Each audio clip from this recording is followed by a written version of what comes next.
Sometimes our adventures come from the most unlikely of places, like an obscure story about a worm grunting festival in the small town of Sopchoppy on Florida's Forgotten Coast. We ran into Audrey and Gary Revelle, and they explained a little bit about the techniques and the history behind this unique way of gathering up some fishing bait. It's a way that we harvest earthworms.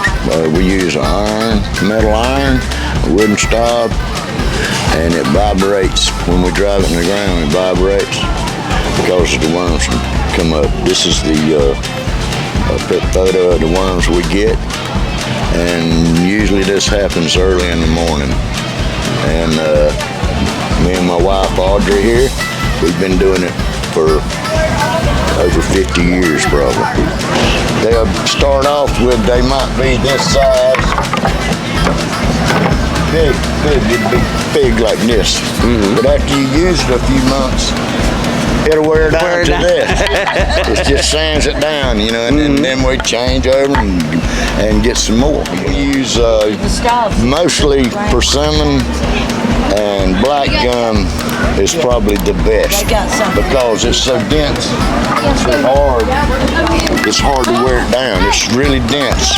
You don't bang it up, you know what I'm saying? And we're some of the last harvesters that there are. All my uncles and the older people is all passed away and gone and left us with the ordeal. Kids love it. How many do you normally get? It all depends on the where we at in the forest and what we after. You know, some worms are a little better quality than others, and at times we try to get the best so we know where to get for the sales part. And it's very laboring. You love to go out and work all morning and not make a thing about this worm grunting. The Apalachicola National Forest is the ideal spot. Right, you leave it, you don't get no worms. You don't get them. You don't get them like we do in bulk like this, you know.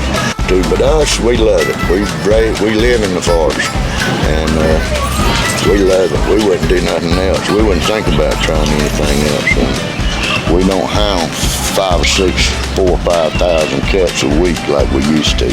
There's not as many buyers that there used to be. My family, my uncles and stuff, we used to have like 5 or 6 bait shops right here in Sopchoppy, and they're all gone.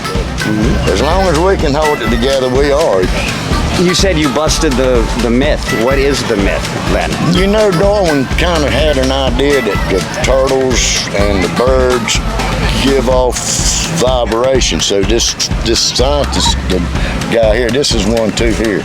Okay. But anyway, he was studying all about the neuro parts of this and that and whatever.